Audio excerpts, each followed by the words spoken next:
So just obviously keeping up with a bit of a look back over the not just the fifth test, but the whole men's Ashes series this year. Thought it might be quite nice to pick out a best batter and best bowler of the series. And obviously some of this might be dictated by the stats, um, but you know wish we can each pick up our own. So say if we do it, I don't know, we'll do it for overall. So Yeah. you can pick, yeah. Do you want to kick things off, Peter? Who are your standouts from the Ashes this year? Well, if I go for some contenders and then I'll pick out my best, I guess. Um, the best batter, I think Zach Crawley, which is the strange thing to say because at the start of the Ashes series and basically the whole of this year, we've been questioning whether he should be in the series or not, and then he's just actually been really good. Zach Crawley was incredible. He had that knock at Old Trafford, which was just almost one of the defining moments of the series about taking the game away from Australia. He was very good. I thought that Khawaja on the Australian side was equally good in a different way. Actually, I saw a really cool stat from the Barmy Army actually, where the Khawaja and Crawley essentially had the same amount of runs at the end of the series.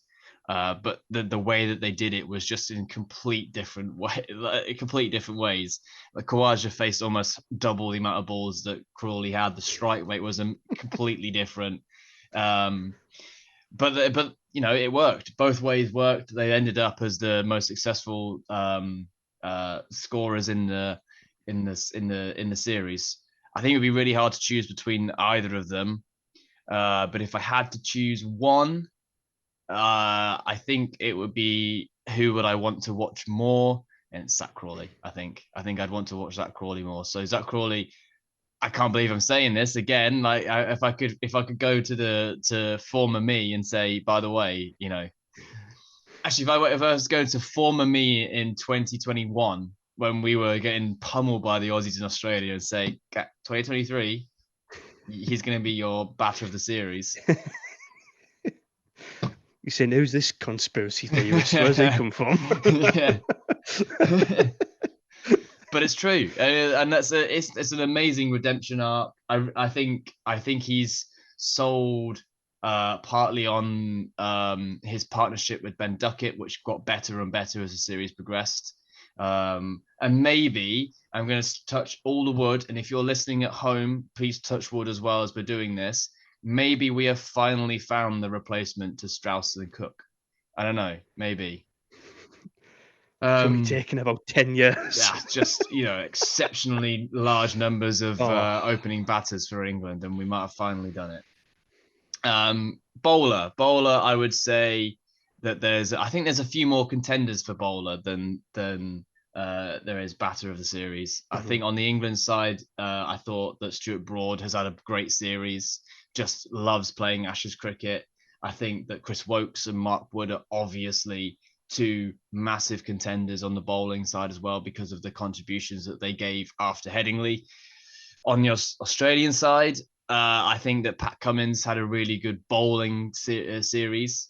Kind of actually looked like he was getting a bit tired towards the end of it because he was starting to go for runs. His captaincy was all right. The bowling was good. Mitch Stark is brilliant, and they will really miss Mitch Stark when he eventually hangs up his boots, which can't be too far around the corner. And Hazelwood was, Hazelwood did Hazelwood things for lots of the series. I think I'm gonna be biased again and pick an Englishman. I'm gonna go my bowler of the series, uh, Mark Wood. Mark Wood. Just I know that other people made masses of difference when they came in or had moments where they changed games, but like no one struck fear into that Aussie side as much as Mark Wood did. Um, have you got an opinion on anyone else that might be considered for batter and bowler of the series? Y- Yeah, I mean, batter. I totally agree. It's very. I'd almost want to pick a joint one because I kind of, even though they got very similar number of runs, obviously very different approaches from Kawaja and Crawley, but I've i- in kind of a I've enjoyed watching them both bat. Um, I mean, I haven't particularly enjoyed when Kawaja would go. I think we were on about it before when Labuschagne got his 9 from 83. I think at the same point, I think Kawaja was on like something like 30 from Yeah, he was 120. going So very slow very, as well. Yeah, yeah. But Kawaja's shown why the Aussies, I feel like they kind of struggled a bit to find a place for Kawaja. Obviously, I think he came in. He's batted a lot at number 3. Didn't quite work out from there. I think he's batted a bit further down the order on earlier in his career. But I think as a Test match opener, he's very good. And it wasn't at times it wasn't nice to watch, but mm. it was kind of it was gritty, and at times you do still need that in Test cricket. I know Bazball fanatics like ourselves would probably would probably tend to disagree, but it does come in handy having, especially an opener who can come in and just like dig in, get the shine off the new ball. Kind of make sure it gets scuffed up a bit. Nothing special, nothing risky. So yeah, he helped Australia a lot across the series. I think when when we kind of started to figure the Aussies out and when we managed to stop them from getting these partnerships, it was when we get Khawaja out early. I Yeah, think that was so crucial because even when wickets were falling at one end and Khawaja was still there, he was still like, well, they could still bat long because if whoever's at the other end gives a strike to Khawaja, then we can't get Khawaja out, sort of thing. So a lot of our success came from getting Khawaja out early. So I yeah, I think agree. he was crucial with the bat.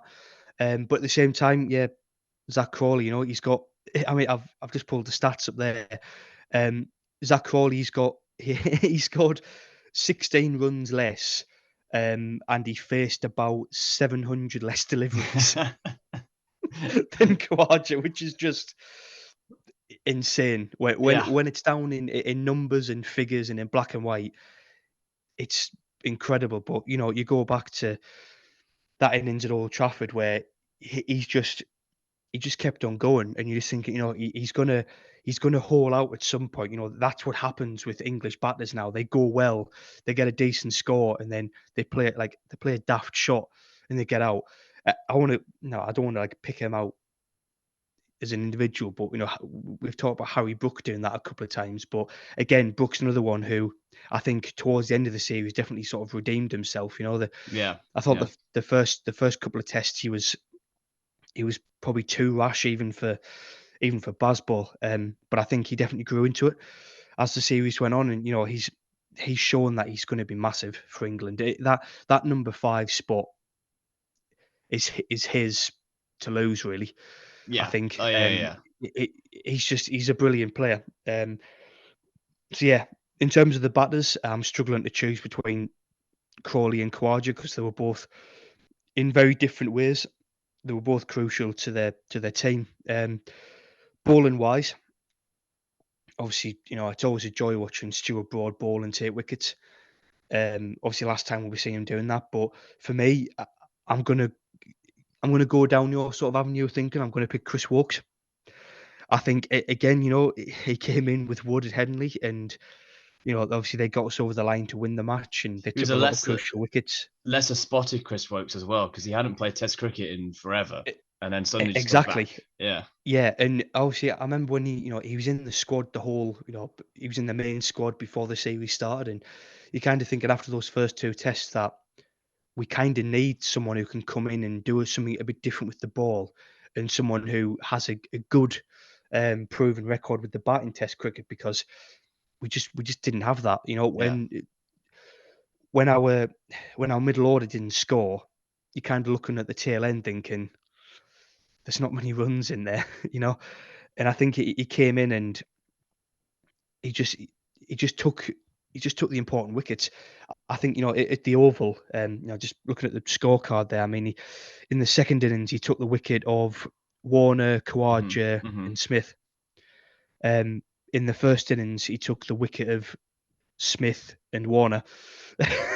So Yeah. he took important wickets at important times. I mean, he came in and as you were saying there, Peter, after the Aussies finished on 140 for none or whatever it was at the end of um at the end of the day, he came in and the next day, pretty early on, he removed Warner and Khawaja.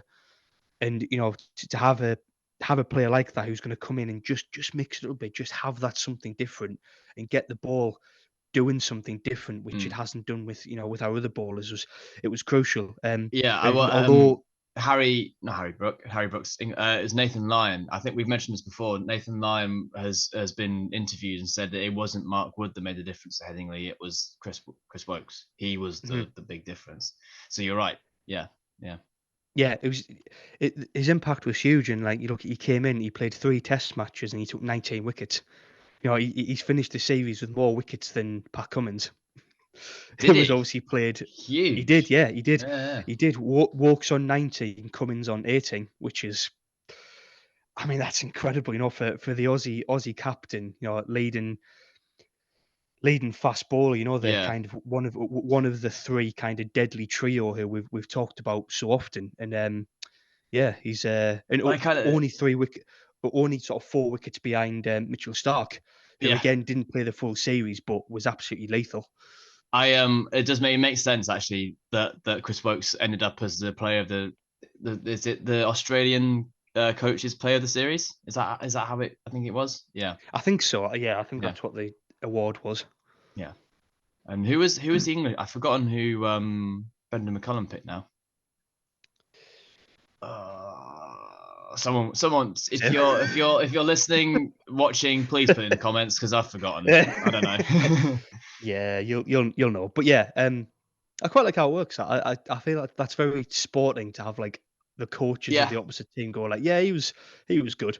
Um, but yeah, I mean, I think it kind of just is one final note on the Ashes series. It's Mitchell Stark. Just what is It was Mitchell Stark.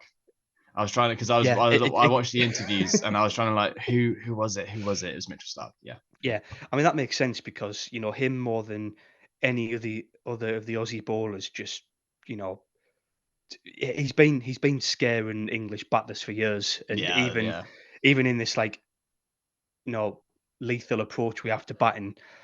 ah, when Stark got into one of his spells, you're just there thinking like he's unplayable. That tag gets used a lot for bowlers, but he is unplayable when he gets Yeah. going. It is time, yeah. The best in the world can't get him away.